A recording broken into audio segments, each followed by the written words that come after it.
नमस्कार दोस्तों, सैनवाल classes for Uttarakhand में आप सभी का हार्दिक स्वागत है। दोस्तों, इससे पहले हमने उत्तराखंड का जो भौगोलिक अध्ययन है उसमें हमने यमुना टॉन्स नदी तंत्र के बारे में जाना था। तो इसके बाद हमारा जो आज का मुख्य विषय है वह है अलकनंदा नदी तंत्र। यानी अलकनंदा नदी तंत्र के बारे में हम आज जानेंगे कि अलकनंदा का उद्गम से लेकर और देवप्रयाग तक उसकी कुल लंबाई और उसमें मिलने वाली प्रमुख सहायक नदियां, पंच प्रयाग यानी जो भी प्रयाग उसमें बनते हैं उसके सहायक नदियों से बनते हैं उनके बारे में जानेंगे, और उसके नदी तट पर स्थित जो प्रमुख स्थान हैं और उनसे संबंधित जो इम्पोर्टेंट फैक्ट है, जो परीक्षा उपयोगी तथ्य हैं, उनके बारे में इस वीडियो में हम जानेंगे। अलकनंदा नदी तंत्र को समझने से पहले एक बार हम उत्तराखंड के पॉलिटिकल मैप में देख लेते हैं अलकनंदा नदी के बारे में। ये उत्तराखंड का मानचित्र है और ये है चमोली डिस्ट्रिक्ट, और चमोली डिस्ट्रिक्ट से ही ये यहाँ से अलकनंदा का उद्गम होता है। यानी चमोली के संतोपत शिखर से ही या संतोपत ताल से यहाँ से उद्गम होता है, और चमोली में आगे बहते हुए यह नदी आगे जाती है और उसके बाद रुद्रप्रयाग यानी प्रमुख जो पंच प्रयागों में से एक है, प्रयाग बनता है, और उसके बाद यह नदी पौड़ी टिहरी का बॉर्डर बनाते हुए आगे बढ़ती है और श्रीनगर होते हुए पहुंच जाती है देवप्रयाग। यानी ये 4 जिलों को टच करती है: चमोली, रुद्रप्रयाग, पौड़ी और इसके साथ अंतिम टिहरी। और टिहरी में देवप्रयाग में ये भागीरथी से मिल जाती है, और भागीरथी और अलकनंदा के संगम के बाद ये दोनों जो नदियां हैं वो गंगा के नाम से आगे प्रवाहित होती हैं। तो इसके उद्गम से लेकर, यानी जो इसका उद्गम स्थल है और वहां से लेकर इसका जो अंतिम बिंदु है यानी देवप्रयाग तक, तो इसमें पड़ने वाले जो प्रमुख नगर हैं और उनसे रिलेटेड जो इम्पोर्टेंट फैक्ट है तो उनके बारे में हम जानेंगे। तो आइए प्रारंभ करते हैं अलकनंदा नदी तंत्र। तो अलकनंदा के उद्गम की अगर हम बात करें तो जो इसका उद्गम है वह संतोपत ग्लेशियर से माना जाता है। यानी संतोपत ग्लेशियर से इसका उद्गम माना जाता है, और संतोपत ग्लेशियर के नीचे ही यानी उसके चरणों में या तल पर क्या है, एक लेक है, झील है, जिसे संतोपत ताल कहा जाता है। और पुराणों में इसी संतोपत ताल को क्षीर सागर कहा गया है। क्षीर सागर का यहाँ पर मतलब होता है दूध का या खीर का सागर। तो इसके पास ही 2 कुंड भी हैं, सूर्य कुंड और चंद्र कुंड, और इसी जो ये संतोपत ताल है जहाँ से ये अलकनंदा नदी का उद्गम माना जाता है, यह संतोपत ताल के बारे में मान्यता है कि यह एक तो त्रिकोण है, यानी इसके 3 कोने हैं, और इसमें तीनों जो प्रमुख देवता हैं ब्रह्मा, विष्णु, महेश, कहते हैं इन्होंने यहाँ पर तपस्या की थी, इसलिए इसको त्रिदेव ताल भी कहा जाता है। तो ये तो ताल से रिलेटेड फैक्ट थे। इसके बाद हम देखते हैं कि जो यहाँ पर अलकनंदा नदी है, प्रारंभ में इसमें पानी बहुत कम रहता है। यहाँ से ये नदी का उद्गम होता है और ये आगे बढ़ती है, और इसके साथ ही यहाँ पर इसके संतोपत जो ग्लेशियर है उसके पूर्व में स्थित है भागीरथी खर्क ग्लेशियर है। यानी भागीरथी खर्क ग्लेशियर है, और यहाँ से एक जलधारा आती है और वह इसमें मिल जाती है अलकापुरी बांग ग्लेशियर के अंत में। तो यहाँ पर अलकापुरी बांग ग्लेशियर भी है जो 6067 मीटर बड़ा है। ये दोनों यहाँ से इनकी एक सम्मिलित धारा अलकनंदा के नाम से आगे बढ़ती है, और जैसे ये आगे बढ़ती है कुछ ही दूरी पर इसमें वसुधारा जलप्रपात आके गिरता है जो कि 112 मीटर है। और इस वसुधारा जलप्रपात के बारे में मान्यता है कि यह जो वसुधारा है यह कभी भी जो पापी लोग हैं उन पर उसका पानी नहीं गिरता है। इसके बाद नदी आगे प्रवाहित होती है और पहुंच जाती है केशव प्रयाग में। और इसमें इसकी जो पहली या प्रमुख सहायक नदी है वो आके मिलती है इसमें केशव प्रयाग में, यानी सरस्वती नदी आके इसमें मिल जाती है। और सरस्वती नदी के उद्गम की अगर हम बात करें तो इसका उद्गम है कामेट चोटी के रत्ताकोना नामक स्थान के देवताल में। यानी कामेट चोटी में रत्ताकोना नामक स्थान है जहाँ पर एक देवताल है, देवताल स्थित है, और इसी देवताल से निकली है सरस्वती नदी। और यह सरस्वती नदी आके कहाँ पर मिलती है? केशव प्रयाग में आके मिल जाती है अलकनंदा से। यह प्रयाग पंच प्रयागों में से एक नहीं है। या ध्यान रखने योग्य बात है कि केशव प्रयाग क्या है? अलग प्रयाग है, और एक सरस्वती और अलकनंदा के संगम से मिलकर बनता है। इसी सरस्वती नदी के तट पर माणा गांव भी स्थित है, और माणा गांव के पास ही एक भीम पुल स्थित है। माना जाता है कि पांडव जब स्वर्ग की ओर जा रहे थे तो जब यहाँ पहुँचे, सरस्वती नदी के पास पहुँचे, तो सरस्वती नदी का वेग बहुत अधिक था, उसे मतलब पार करना बहुत मुश्किल था। तो पांडवों में जो भीम थे उन्होंने 2 शिलाएं रखी और उसके ऊपर एक पुल नुमा आकृति बना दी, यानी पार करने के लिए बड़े पत्थर रख दिए, और उसी को ही भीम पुल कहा जाता है। इसके बाद नदी केशव प्रयाग से थोड़ा आगे बढ़ती है, और इसी के पास ही व्यास गुफा और गणेश गुफा स्थित हैं। और इस व्यास गुफा के बारे में और गणेश गुफा के बारे में मान्यता है कि यहाँ पर व्यास जी ने महाभारत की रचना की थी, और गणेश गुफा में गणेश जी ने उसे लिखा था। जो व्यास गुफा है उसमें उसको व्यास कोठी भी कहा जाता है, और इसको जो कहते हैं कि जो इसकी आकृति है इसमें लेयर बनी हुई हैं, और कहते हैं कि उसमें जब व्यास जी महाभारत की रचना कर रहे थे तो जो चीज़ें, जो ज्ञान वो लोगों को या समाज तक नहीं पहुंचाना चाहते थे, उन्होंने उसको ऊपर रखा, और वही जो आकृतियाँ हैं, लेयर की आकृतियाँ, वो कोठी नुमा बन गई। तो जो आज भी देखी जा सकती हैं। तो कहते हैं कि वो उसके जो महाभारत के कुछ पन्ने थे, इसलिए उसको व्यास कोठी भी कहा जाता है। तो आप इस चीज़ को ध्यान रखना कि व्यास कोठी कहाँ है, तो वो भी चमोली में ही स्थित है और अलकनंदा के तट पर ही स्थित है। इसके अलावा यहाँ पर मुचकंद गुफा भी है, और जो थोड़ा सा जो व्यास और गणेश गुफाएं ये तट पर है, ये थोड़ा पहाड़ी पर स्थित है। इसके अलावा सरस्वती के पास हमने माणा गांव की बात की। माणा गांव भारत की सीमा पर स्थित अंतिम गांव है, और माणा को मणिभद्रपुरी भी कहा गया है, यानी पुराणों में इसका जो नाम है मणिभद्रपुरी नाम से इसको संबोधित किया गया है। इसके बाद नदी आगे बढ़ती है और पहुंच जाती है बद्रीनाथ धाम में। यानी उत्तराखंड में जो मिनी धाम है, 4 धाम हैं, उनमें से एक प्रमुख धाम बद्री धाम में पहुंच जाती है। और यहाँ पर बद्रीनाथ धाम है। इसके अलावा बद्रीनाथ धाम में माता मूर्ति का मंदिर भी है, और इसी के पास इसमें आकर मिल जाती है ऋषि गंगा। और जो ये ऋषि गंगा आकर यानी बद्रीनाथ के पास मिलने वाली नदी कौन सी है? ऋषि गंगा, और ये ऋषि गंगा द्वितीय है। इसके अलावा हम पश्चिमी धौली गंगा की जो सहायक नदी है ऋषि गंगा फर्स्ट, उसके बारे में भी जानेंगे। तो ये ऋषि गंगा सेकंड है, और जो ये ऋषि गंगा सेकंड है ये निकली है नीलकंठ पर्वत से। और नीलकंठ पर्वत को गढ़वाल की रानी भी कहा जाता है। और जो ये नीलकंठ पर्वत है ये ब्रह्म कमल के लिए प्रसिद्ध है, यानी उसके आसपास के क्षेत्र में ब्रह्म कमल काफ़ी मात्रा में होते हैं। और माना जाता है कि यहाँ पर जो ब्रह्म कमल होते हैं उनकी पूजा कहाँ की जाती है? बद्रीनाथ मंदिर में उन ब्रह्म कमल से पूजा की जाती है। इसके अलावा इसी के पास नर और नारायण पर्वत भी स्थित है।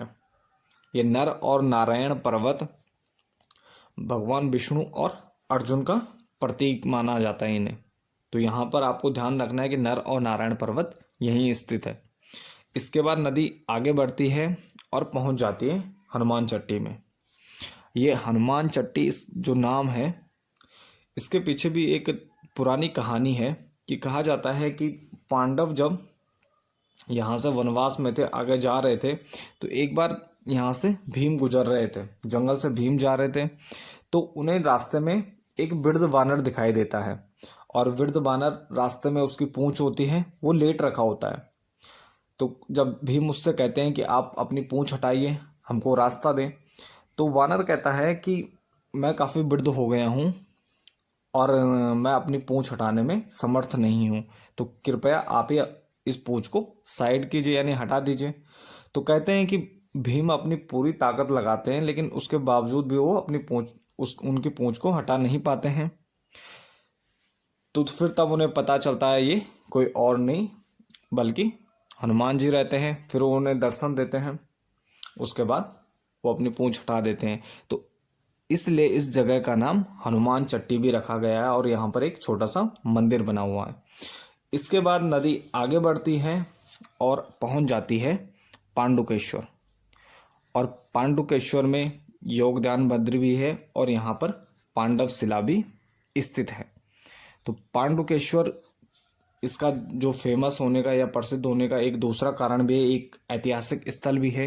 यहीं से हमें कार्तिकेयपुर राजवंश के 3 ताम्रपत्र भी प्राप्त होते हैं, जिनमें सुभिक्ष राज का और ललित सूर्यदेव का और पद्मदेव के ताम्रपत्र हमें यहाँ से प्राप्त होते हैं।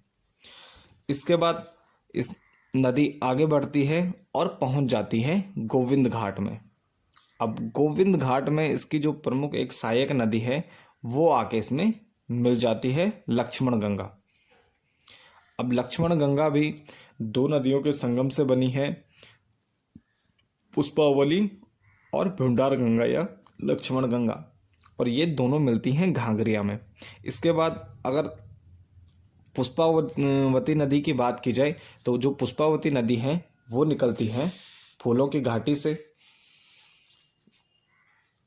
ये फूलों की घाटी से होके बहने वाली नदी है पुष्पावती। और हेमकुंड यानी जो सिखों का प्रसिद्ध तीर्थ स्थल भी है, उसी के पास जो कुंड है वहाँ से ये लक्ष्मण गंगा निकलती है, जिसे भुंडार गंगा भी कहा जाता है। और ये दोनों पुष्पावती और भुंडार गंगा या लक्ष्मण गंगा का संगम होता है घंगरिया नामक स्थान पर, और यहाँ से आगे ये लक्ष्मण गंगा के नाम से ही जानी जाती है, जो आके मिल जाती हैं गोविंद घाट नामक स्थान पर। तो इसके बाद नदी आगे बढ़ती है और पहुंच जाती है हमारे पहले प्रयाग यानी पंच प्रयागों में से एक विष्णु प्रयाग में। तो यह प्रयाग सबसे पहला प्रयाग है। यहाँ पर आके इसमें मिलती है पश्चिमी धौली गंगा। और पश्चिमी धौली गंगा जो नदी है, इसके उद्गम स्थल की बात की जाए तो इसका जो उद्गम स्थल है वह माना जाता है धौलागिरी की कुनगुल श्रेणियाँ। यहाँ से पश्चिमी धौली गंगा का उद्गम होता है और इसके साथ ही इसमें कियोगाड़ और गिरथी नदियाँ आके मिल जाती हैं उद्गम के बाद। और इसके बाद नदी ये आगे बढ़ती है पश्चिमी धौली गंगा और रैणी नामक स्थान पर ये मिल जाती है ऋषि गंगा नदी से।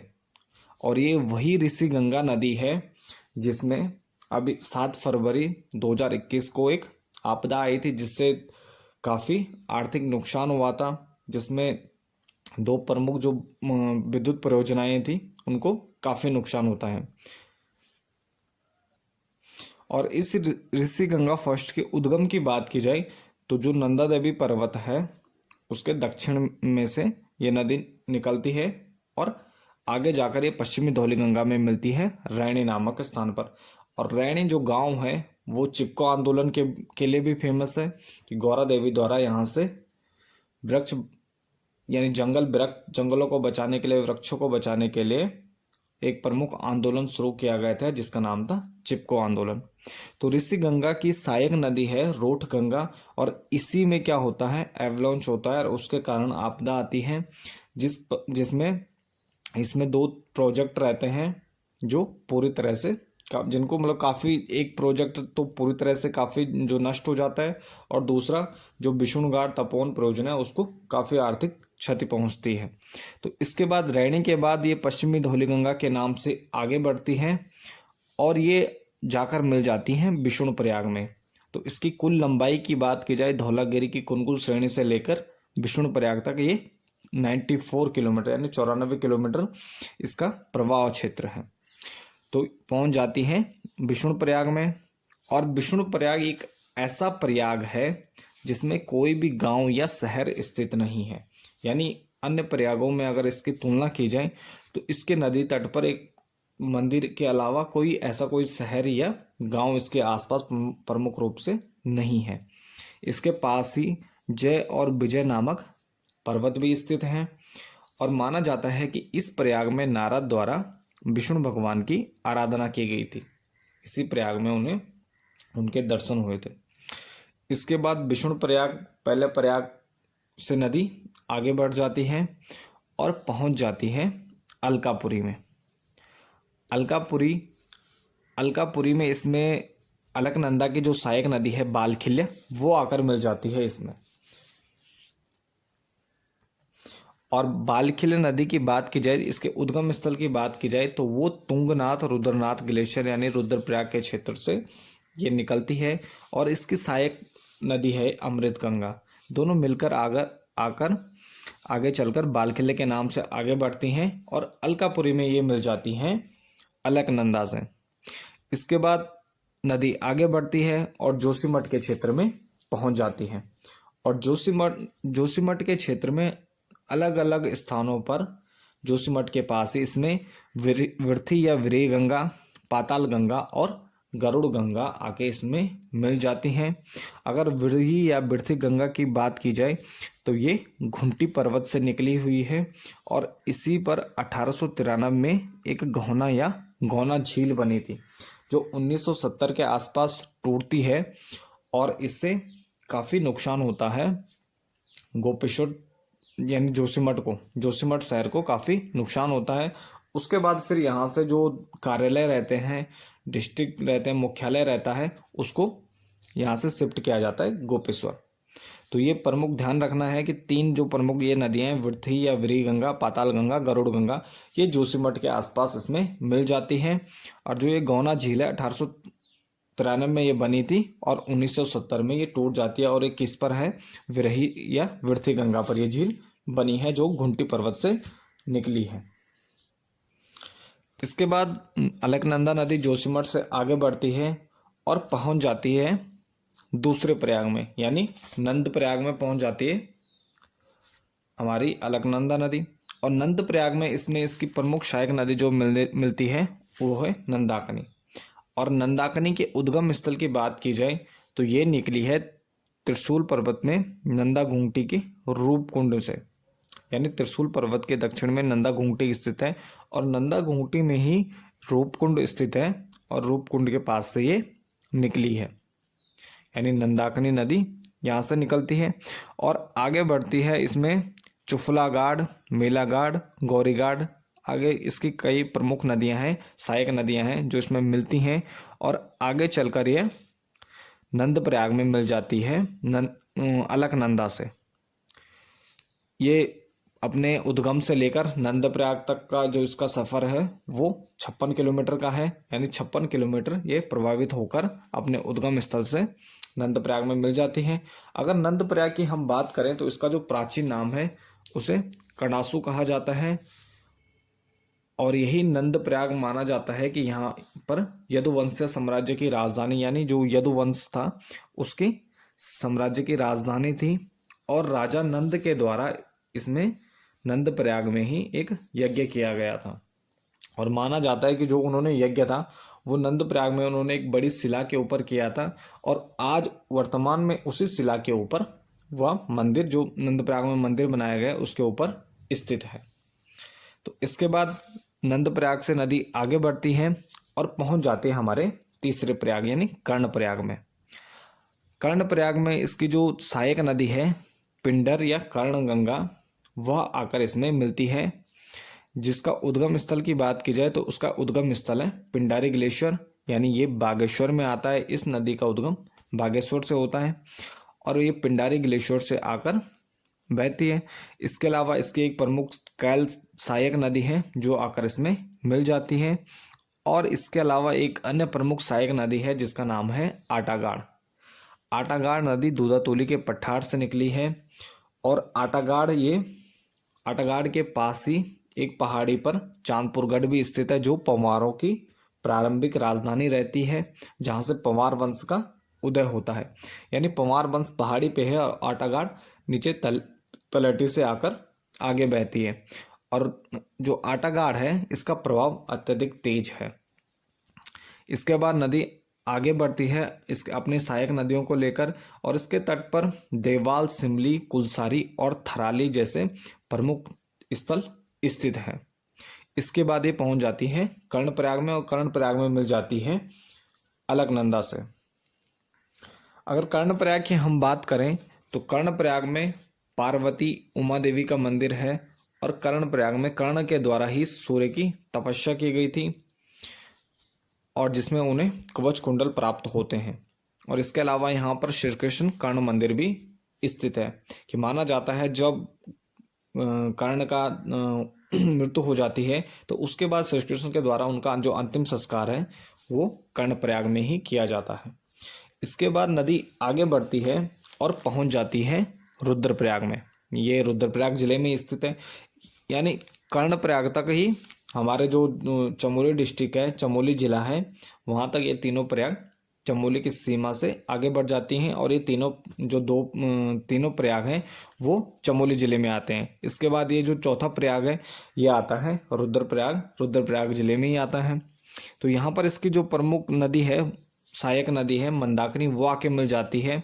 और मंदाकिनी की बात की जाए तो इसका उद्गम स्थल है चौराबाड़ी या मद्रांचल श्रेणी या केदारनाथ ग्लेशियर, या इसको चौराबाड़ी ताल से ही निकलती है, और चौराबाड़ी ताल को सुरवदी ताल या गांधी सरोवर भी कहा जाता है। इसी सुरवदी ताल को गांधी सरोवर कहने का कारण है कि यहाँ पर 1948 में गांधी जी की मृत्यु के बाद उनकी अस्थियों का विसर्जन किया जाता है इसी चौराबाड़ी ताल में, इसलिए इसको गांधी सरोवर भी कहा जाता है। तो यहाँ से मंदाकिनी नदी का उद्गम होता है, और इसके पास ही इसमें सोनगंगा आके मिल जाती है बासुकी ताल से, और यह मिलती है सोनप्रयाग में। इसके बाद मधुमहेश्वरी श्रेणी से मधुगंगा आके इसमें मिल जाती है कालीमठ के पास, और इसके अलावा लस्तर नदी इसमें सूर्यप्रयाग में आकर मिल जाती हैं। तो इसकी ये प्रमुख नदियां हो गई मधुगंगा, सोनगंगा और लस्तर। ये आके इसमें मिल जाती है मंदाकिनी में, और मंदाकिनी अंतिम रूप से मिल जाती है अलकनंदा में। और चौराबाड़ी ताल से लेकर रुद्रप्रयाग तक जो मंदाकिनी का सफ़र है वो 72 किलोमीटर, यानी इसका जो टोटल लंबाई है वो 72 किलोमीटर है। तो रुद्रप्रयाग की बात की जाए तो रुद्रप्रयाग में 200 से अधिक लगभग शिव मंदिर है, इसलिए इसको रुद्रावर्त, रुद्रालय या रुद्र क्षेत्र भी कहा जाता है।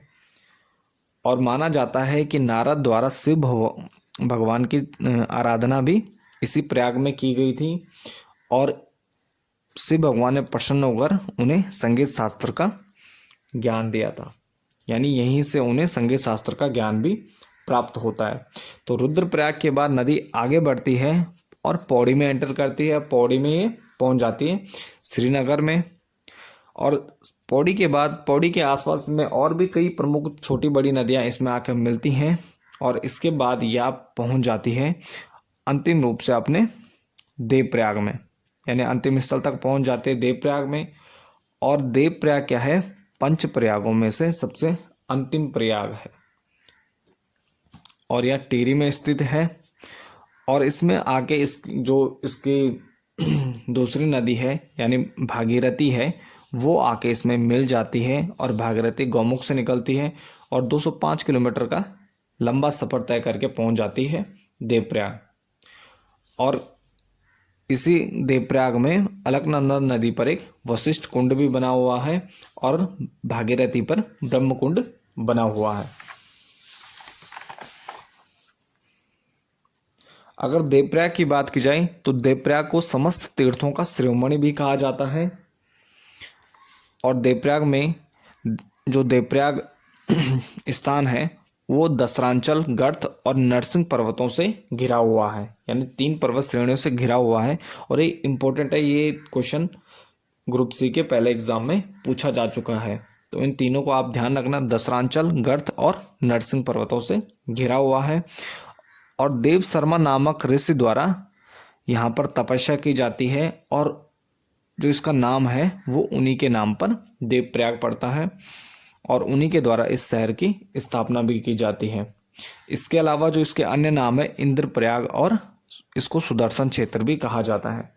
और इसके अलावा यहाँ पर एक किंवदंती है, एक मान्यता है कि यहाँ पर कोई भी कौवा देखने को नहीं मिलता है, यानी यहाँ पर कौवा नहीं पाया जाता है। तो ये था हमारा अलकनंदा नदी का सफ़र 195 किलोमीटर और कहीं कहीं पर इसको 190 किलोमीटर भी दिखाया जाता है, यानी अलग अलग बुकों में अलग अलग मिलता है। तो इसको आप ध्यान रखना, अगर 195 ऑप्शन में ना हो तो आप 190 अगर ऑप्शन में हो तो आप उसे टिक करना।